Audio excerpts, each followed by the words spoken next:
악한 행실로 멀리 떠나 하나님과 원수가 되었던 우리 인간을 구원하기 위해서 하나님은 말씀을 통해서 깨끗하게 하시고 그리고 거룩하고 흠이 없고 책망할 것이 없는 자로 하나님 앞에 세워주기 위해서 말씀을 주셨습니다.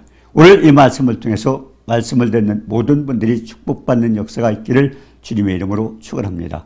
오늘 69번 말씀으로 깨끗하게 하는 제목으로 말씀을 보기를 원합니다. 요한복음 15장 3절에는요. 너희는 내가 일러준 말로 이미 깨끗하여 줬으니 그랬습니다. 네, 요한복음 15장 1절에서 3절에 보면 나는 포도나무요 내 아버지는 농부라. 무릇 내게 붙어 있어 열매를 맺지 아니하는 가지는 아버지께서 그를 제거해 버리시고 무릇 열매를 맺는 가지는 더 열매를 맺게 하려 그걸 깨끗하게 하시느니라 그랬습니다. 이 말씀을 통해서 하나님과 또 예수님 그리고 우리 성도와의 관계가 그 각각 사역이 무엇인가를 가르쳐주고 있습니다. 아버지는 농부 그리고 예수님은 또 나무 그리고 우리 인간은 가지 이렇게 해서 각각 이 사역이 다릅니다. 자, 그렇다 그러면 농부가 포도나무를 심는 이유가 뭘까요? 포도나무를 심는 이유는 열매를 얻으려고 심는 것입니다. 자, 그러면 열매가 열리지 않으면 어떻게 될까요? 그 나무를 가꿀 필요가 없죠. 그래서 제거해 버린다고 그랬습니다. 그리고 열매를 맺는 가지는 더 열매가 맺게 하기 위해서 깨끗하게 해주신다고 그랬습니다. 자, 그러면 열매가 무엇인가 하는 겁니다. 이사야서 43장 7절에 보면 내 이름으로 불려지는 내 이름으로 불려지는 모든 자 곧 내가 내 영광을 위하여 창조한 자를 오게 하라. 그를 내가 지었고 그를 내가 만들었느니라. 하나님께서 우리 인간을 지으신 목적이 뭘까? 영광을 받으시기 위해서 그랬습니다. 그렇다면 우리 인간은 창조주 하나님께 어떻게 해야 돼요? 영광을 돌려야 되는 것입니다. 그래야 창조주 하나님과 우리 피조물 인간 사이에 만드신 목적과 그리고 우리 지음받은 우리가 그 하나님 앞에 영광을 돌려야 된다 하는 것입니다. 자, 그렇다면 열매가 무엇인가를 한번 살펴봅니다.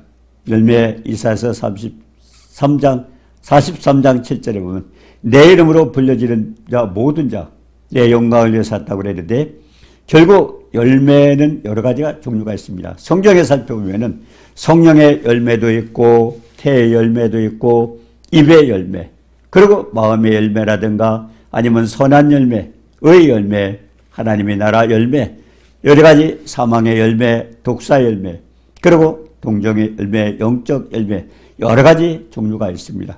자, 그렇다면 오늘은 하나님 앞에 영광 돌리는 열매 그거를 위해서 어떻게 하면 되는가 하는 것입니다. 하나님께서 창조하신 이유가 영광을 위하여 만드셨다고 말씀하셨는데 자, 고린도전서 3장 16절에 보면요. 너희는 하나님의 성전인 것과 너희가 하나님의 성전이라고 했습니다. 하나님의 성령이 너희 안에 계시는 것을 알지 못한 성전은 하나님의 집입니다. 하나님의 집인데 우리가 왜 하나님의 성전이 될까요? 하나님의 성령이 우리 안에 계시기 때문에 결국 성전이 되는 것입니다. 그렇기 때문에 고린도전서 3장 17절에는요. 누구든지 하나님의 성전을 더럽히면 하나님이 그 사람을 멸하시라 그랬습니다. 결국 거룩하신 하나님이 우리와 함께 계시다면 우리도 거룩해야 된다는 것입니다. 그런데 거룩하지 못하고 더럽힌다면 하나님의 성전은 어떻게 됩니까? 하나님과 함께 같이 계실 수가 없어서 멸하신다고 그렇게 말씀하고 있습니다. 자, 그렇다면 거룩해지는데 어떻게 거룩해야 되나? 요한복음 15장 3절에 그랬죠. 너희는 내가 일러준 말로 이미 깨끗하여 줬으니 얼마나 축복된 말씀입니까? 하나님께서 말씀을 주셨는데 그 말씀으로 이미 깨끗하게 됐다고 그랬습니다. 깨끗하지 못하면 하나님께서 오실 수가 없기 때문에 깨끗하게 해주셨는데 무엇으로? 말씀을 통해서 깨끗하게 해주셨다고 말씀하십니다. 자, 우리가 출애굽기 25장 8절에 보면요. 내가 그들 중에 거할 성소를 그들이 나를 위하여 짓되 얼마나 축복된 말씀입니까? 내가 그들 중에 거할 성소, 거룩하신 하나님, 인간을 지으신 창조주 하나님께서 피조물 우리 인간에게 찾아오셔서 계시는 곳이 어디예요? 우리가 찾아간 게 아니라 하나님께서 우리를 찾아오셨다 그랬습니다. 많은 종교가 있습니다. 이 세상에. 그 종교의 특징이 뭡니까? 그 종교는 각각 사람이 신을 향해서 찾아간다고 하지만요. 우리가 믿는 거룩하신 하나님은 우리를 위해서 하나님이 찾아오신 겁니다. 그게 다릅니다. 그리고 출애굽기 25장 9절에 보면 무릇 내가 내게 보이는 모양대로 장막을 짓고 기구들도 그 모양을 따라 지을지니. 예, 하나님의 계실 성소를 누가 설계를 하셔요? 하나님이 설계를 하셔요. 그 안에 많은 기구들이 있습니다. 근데 그 기구들도 모두가 하나님께서 설계하셔서 보여주셨다고 그랬습니다. 자, 그렇기 때문에 거룩하신 하나님 앞에 영광 돌리기 위해서는 모든 것이 하나님의 계획대로 하나님의 뜻대로 우리가 행해야 됩니다. 자, 그러면 그 재료를 어떻게 되는가?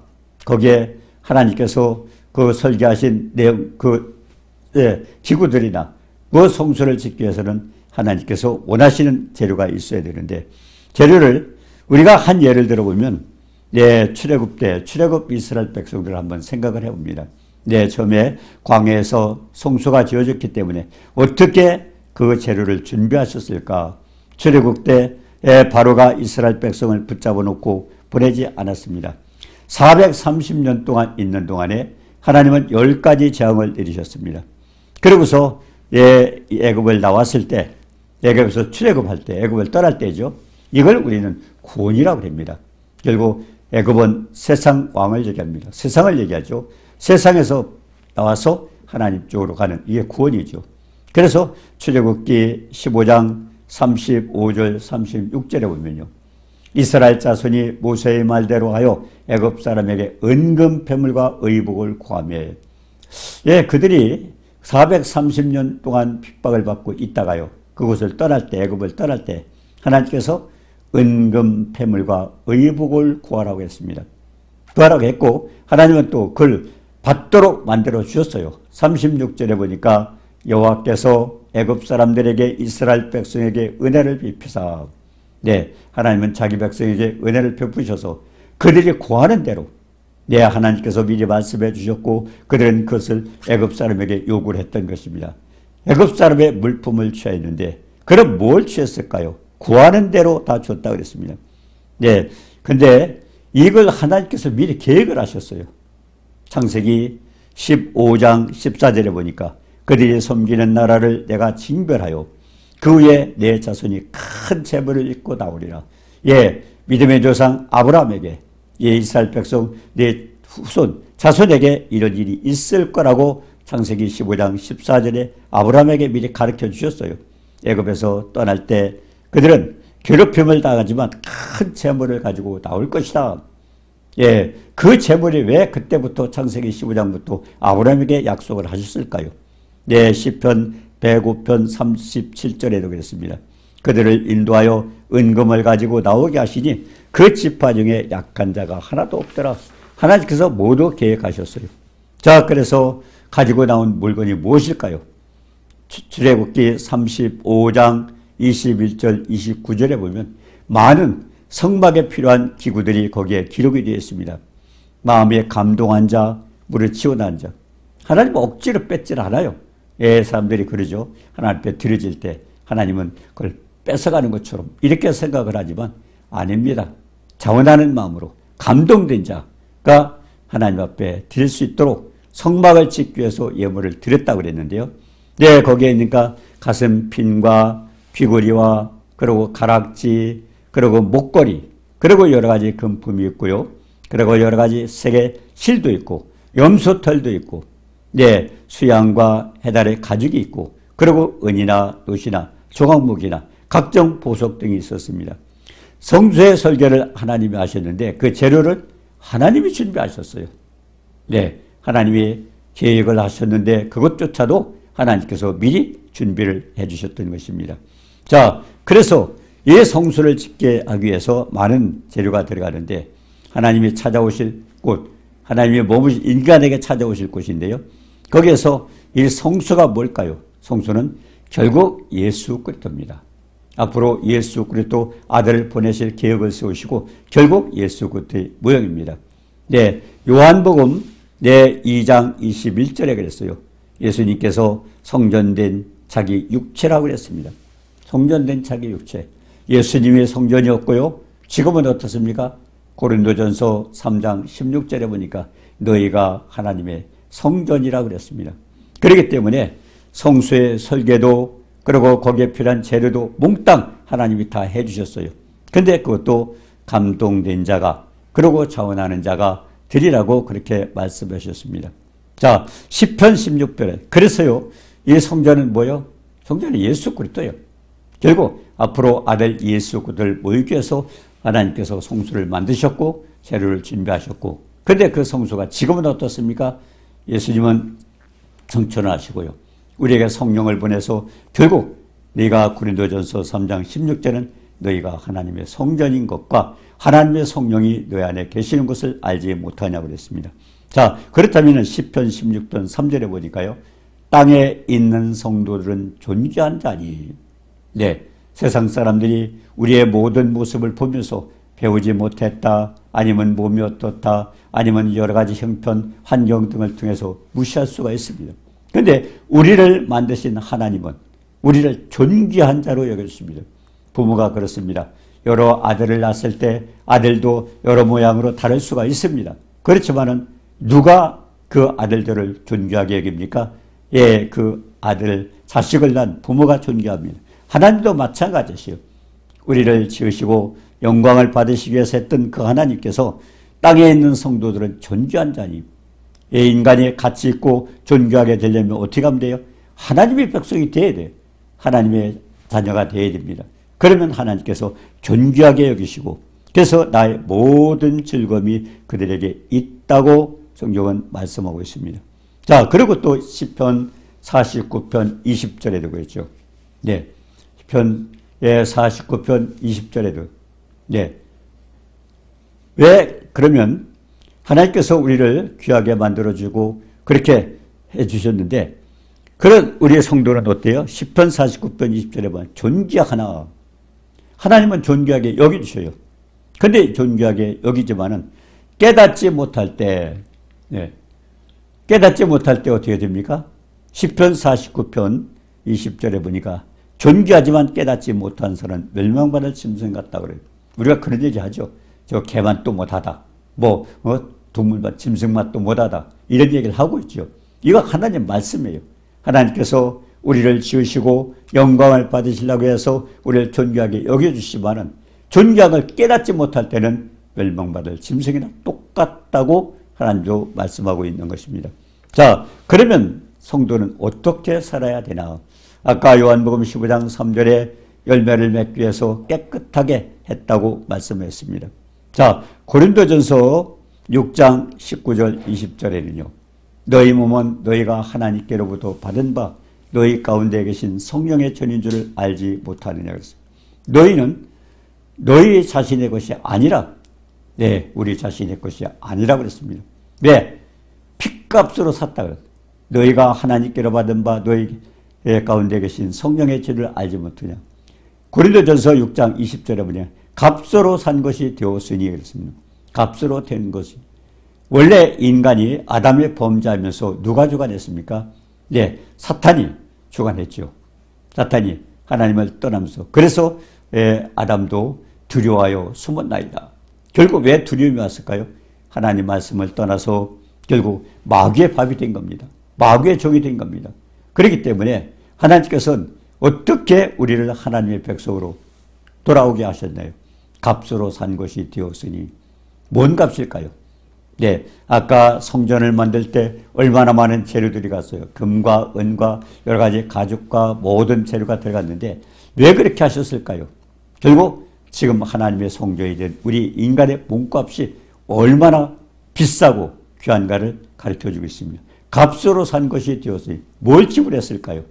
네, 이거는 하나님 아들, 독생자 아들 예수 그리스도의 생명입니다.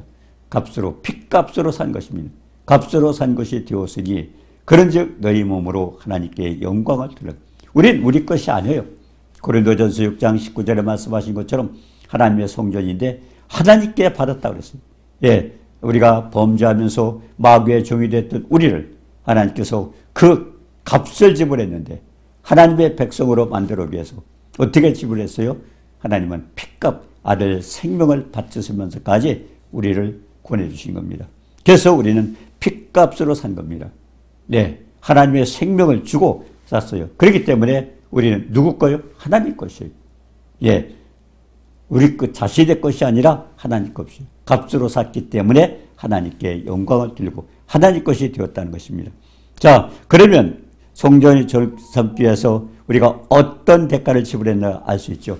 네, 다시 한번 우리가 히브리서 9장 13절 14절에 보면요, 이런 말씀이 있습니다. 염소와 황소의 피와 및 암송아지 죄를 부정한 자에게 뿌려. 과거에 우리가 하나님 앞에 돌아오기 전의 모습을 얘기한 거죠. 네, 염소와 황소의 피와 암송아지 죄를 부정한 자에게 뿌려 육체를 정결케 하거든. 예, 그때 율법의 의식을 얘기하는 겁니다. 그런데 육체를 정결케 하여 거룩하게 만들기 위해서 그와 같은 엄청난 동물을 죽여서 그 피를 제공했던 거죠. 그런데 영원하신 성령으로 말미암아 지금은 어떻게 됩니까? 예수 그리스도께서 우리를 위해서 죽으시고 그러고서 피값으로 우리를 사셨습니다. 이제는 영원하신 성령, 우리 안에 누가 계시요? 하나님의 성령이 계십니다. 흠없는 자기를 하나님께 드린 그리스도의 피가, 예수님의 피가, 그 값진 하나님의 피입니다. 창조자의 피죠. 피가 어찌 너희 양심을 죽은 행실에서 깨끗하게 하고 살아계신 하나님을 섬기려 하지 못하느냐. 결국 이런 엄청난 값을 지불했기 때문에 우리는 이제 하나님께서 그렇게 깨끗하게 만들으셨기 때문에 그래서 하나님을 섬겨야 된다고 그랬습니다. 자, 우리가 민수기서 19장 9절에 보면요. 예, 이에 정결한 자가 암송아지 죄를 거두어 진영 정한 곳에 둘지니 이것은 이스라엘 자손 회중을 위하여 간직하였다가 부정할 수 있는 물을 위해 간직할지니 그것은 속죄제니라.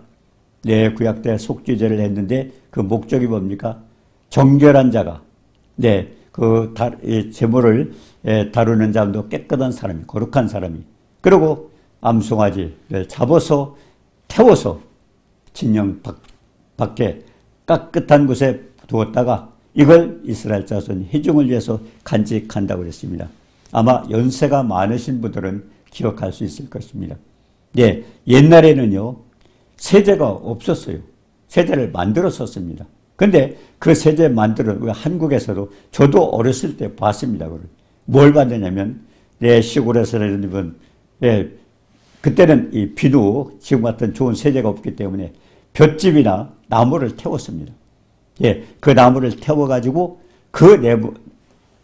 태운 그 재를 보관해 두었다가 그 재를요, 물을 걸러가지고 그 재를 통해서 나오는 잿물이죠. 그 물로 세탁을 했습니다. 옛날에. 저는 그걸 봤어도, 지금은 뭐 세제가 많이 있기 때문에 지금 알지 못하지만 왜 그랬을까 생각을 해보니까요.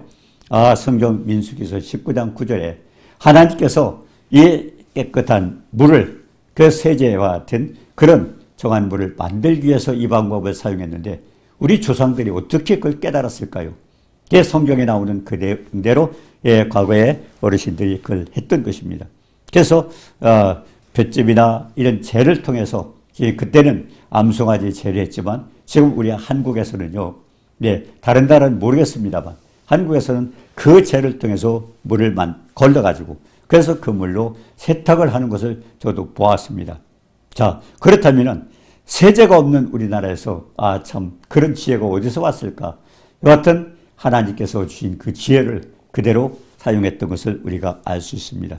자, 그리고요, 출애굽기 12장에 또 그런 내용이 납니다. 이달 19날 양을 잡고, 우리가 6월절 아시죠? 6월절. 출애굽기 12장에 보면 이스라엘 백성들이 430년 동안 있었어요. 근데 어떻게 애굽을 떠났습니까? 애굽을 떠날 때 마지막에 10가지 재앙을 내리시고 하나님께서 출애굽기 12장에 말씀하셔서 양을 잡아서 양을 잡는데 19날. 우리나라도 똑같아요, 지금. 날짜도 똑같아요. 정월 10날. 우리나라에서는 개보름이라고 그러죠. 정월 보름이 15일인데요. 지금 음력으로 마찬가지예요. 근데 절 14날. 그러니까 하나님께서 출애굽한 이스라엘 백성들이 사용했었던 것처럼 우리나라는 날짜도 똑같고요. 방법도 똑같습니다. 어떻게 했습니까? 양을 잡아서 양을 먹을 집 문설주와 인방에 바라고 했죠. 양의 피를 바라고 했습니다. 근데요, 지금, 그때는 지금 우리나라에서는 어떻게 했어요? 예, 양의 피라는 걸 그들이 알지 못했기 때문에 뭘 했습니까?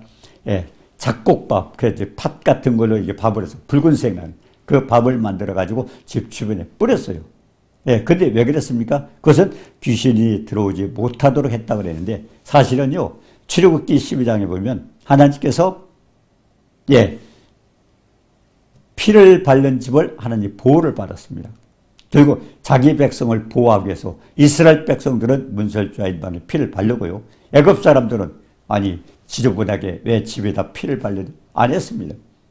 결국 이스라엘 백성들만 피를 발랐죠. 근데 그때 사자가 어떻게 했으면 죽음의 사자가 네, 와서 할 때 네, 피를 바른 집은 그 안에 누가 있느냐, 어떤 사람이 있느냐, 몇 사람이 따진 적이 없습니다. 피를 볼 때 넘어갔다. 그래서 넘을 여자 넘을 월자. 그래서 6월절입니다. 피를 보고 넘어갔다. 근데 그거를요, 똑같이 우리나라에서도 옛날 어르신들이 사용을 했어요. 근데 단지 예수 피가 아니고 그 사람들은 뭘 했어요? 예, 그 사람들은 전부 붉은색 잡곡밥을 해가지고 이렇게 주변에 뿌려가지고 예, 그렇게 했는데 그런데 그들은 귀신을 쫓는다고 그랬지만 우리는 뭡니까? 애굽에서 하나님의 백성을 보호하기 위해서 결국 재앙을 면하기 위해서 하나님께서 그렇게 했던 걸 그대로 모방을 해서 하고 있는 것입니다. 그래서 우리나라는 아까 민수기서 19장 9절에 있는 예, 잿물을 통해서 예, 깨끗한 물을 정한 물을 만드는 것처럼 또 출애굽기 12장 6절 7절에도 결국 예, 믿는 백성을 보호하기 위해서 결국 6월절과 똑같은 양식을 우리나라에서 했습니다. 그래서 거기에도 나물도 먹어라. 지금도 보름날 나물 먹지 않습니까? 그건 뭐예요? 고난의 의미를 생각하고. 그러니까 어쩌면은 똑같은 걸 하고 있는데 모방을 하고 있을 뿐이지 의미도 모르고 사용을 하고 있었다는데 우리는 그것을 좀 깨달을 수가 있습니다. 자, 그러면 요한복음 15장 3절에 너희는 내가 일러준 말로 이미 깨끗하였으나 그 일러준 말이 뭡니까? 요한복음 17장 10절에 그랬어요. 그들을 진리로 거룩하게 하옵소서. 하나님의 생명의 말씀을 통해서 깨끗하게 하시는데 그와 같이 생명의 말씀이 뭡니까? 진리. 예수님이신 진리, 그 생명의 말씀. 그 주님이 희생 제물로 드리셔가지고 그 결국 그 분을 통해서 우리는 깨끗하게 된다는 것입니다. 그래서 창세기 2장 3절에도 그랬죠. 일곱째 날 복되게 하사 거룩하게 했다. 예, 그날 안식일 날 복되고 거룩하게. 복된 게 뭡니까? 하나님 말씀을 지켜 행할 때 복되고요. 거룩하게 하시는 것도 하나님 말씀을 통해서 우리를 깨끗하게 해주셨다고 그랬습니다. 그래서 아까 요한복음 15장에 보니까 포도나무가 예, 포도나무에 우리 성도 가지가 붙어 있으면 열매를 많이 먹고 그렇기 때문에 너희는 내 안에 거하라고 했습니다. 하나님 말씀 안에 있을 때 우리가 거룩합니다.